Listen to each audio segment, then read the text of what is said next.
You ever flown on Spirit before? You know, you kind of like, I have, but I don't want to tell anybody. You know, the airline that you go on, you pay $55 and you're like, oh, this is nothing. Check in the back, $55. Can I get your Wi-Fi? $7, $12. Can I get some food? $15. Like, wait a minute, it's the same as the other guys, but still, market-wise, Spirit is known for being the cheapest out there. To the point where the industry average margins are 2.6% plus profit, 2.6% the last 2 years. Spirit, minus 8.5% this last year before, minus 11%.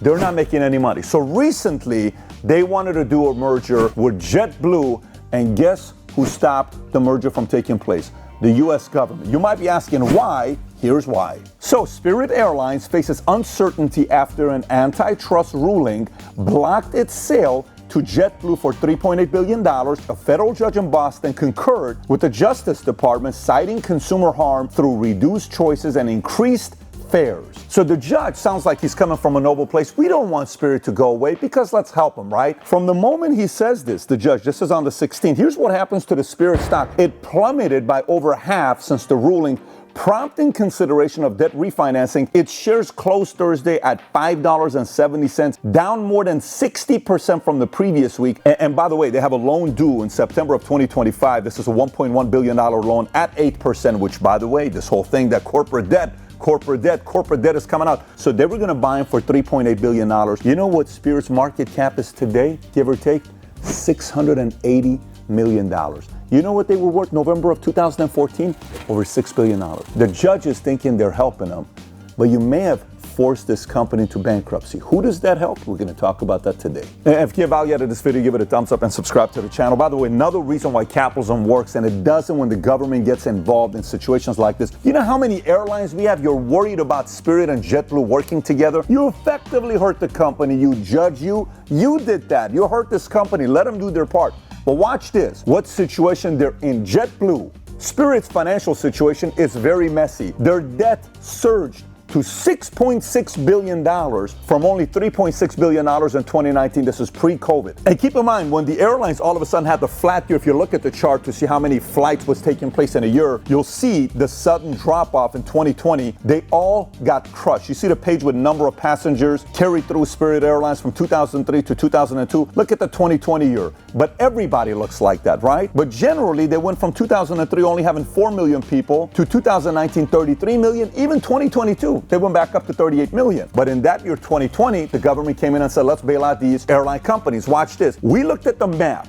what these airlines did, top line revenue, and how much they got bailed out by the U.S. government. And then we did the calculation of what the percentage of money they got compared to their top line revenue. Here's what it looked like. At the top, Southwest Airlines got roughly 13%. So for example, if Southwest Airlines top line revenue is give or take $24 billion, Southwest Airlines got roughly $3.3 billion from the U.S. government, give or take 13%, right? You see how we did the formula? Then second place is American Airlines, 12%. Then third place is JetBlue, also 12%, tied with American Airlines. Delta got 10%, but guess how much Spirit got when they were bailing out all these airline companies? Ready? Only 6.4%. So meaning they could have got another $150 million, but they didn't get it. So only saved the too big to fail, let Spirit go out of business, while closely to 40 million people use Spirit every single year. I remember not having money and leaning on airlines like this, and it's necessary for low and middle income families to go visit their families, but the government is potentially causing a company like Spirit that we all make fun of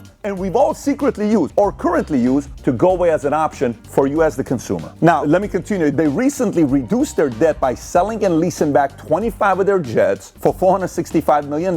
Meanwhile, on top of that, the airline is currently struggling because of the problems they have with the Pratt & Whitney engines on some of its planes. Spirit grounded 26 of its nearly 200 jets after the supplier disclosed manufacturing defects. Meanwhile, Spirit's labor costs are rising as the airline and its pilots last year agreed on a new contract. Ready? That will boost pilots' pay by an average of 34% over its 2-year term. And just in the third quarter, Spirit lost nearly $158 million, a period that included much of the peak summer travel season, with the company citing softer demand and discounted fares. Now, meanwhile, here's what you got to be thinking about, because industry experts are saying the following. They're saying, number one, either Spirit is going to be acquired by another airline, which, by the way, if you're one of the big airlines, you're thanking that judge. And you're saying, hey, judge, thank you you just saved us $1 billion or $500 million or maybe $2 billion.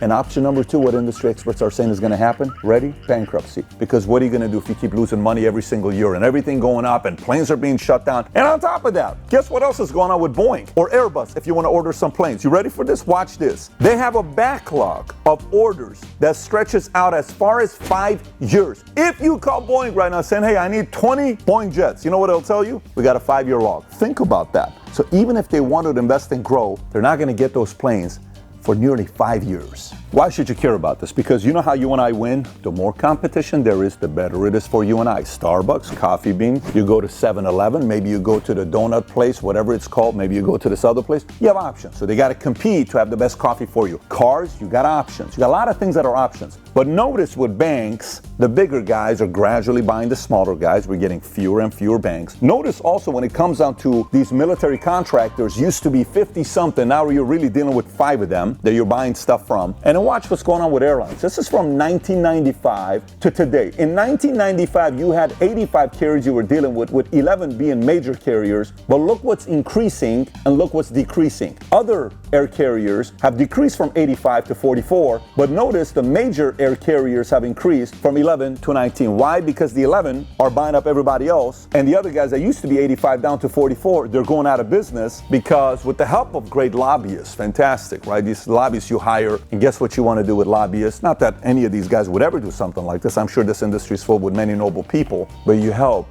by making the barrier to entry, for the other smaller guys to compete, just enough business a little bit to be happy about it, then boom, crisis happens, they go out of business, we buy them on discount, we buy them on discount, we buy them on discount, boom, boom, boom, boom, boom, boom, and then all of a sudden you're one of the behemoth companies out there, gigantic, that they can't do anything to allow you to go out of business because you are too big to fail. I want to show you 2 other events that took place that hurt the airline industry, one of them being the labor unions, what they did in 2023. 2 major events happened. One of them was September 29th, 2023, which United Pilots won 40% raise as union ratifies new contract, which means whatever they do, that's pretty much the precedent, the standard for everybody else to follow. So other airline captains are going to come out and pilots are going to say, hey, United did this, you got to do this for us as well. Smaller guys are forced to do so. Sometimes they can't. American Airlines pilots also approved a new contract, giving more than 15,000 pilots immediate 21% raise and total compensation increase of more than 46% over the course of a 4-year contract. And then Southwest Airlines pilots also got about a 50% pay raise over a 5-year period in their new contract. And by the way, the reason why I'm giving you those numbers first is because when you think about their operational expenses, 31% of it is labor. 31% of labor counts for their operational expenses. Fuel is 22%. You may have said fuel would have been higher. No, look at the difference between oil and the kind of money they used to make. So look at prices of oil, what it was like from 2010, the highs of 160 to 2020, as low as $25 if you see those charts. Now go look at the profits on EBITDA from 2010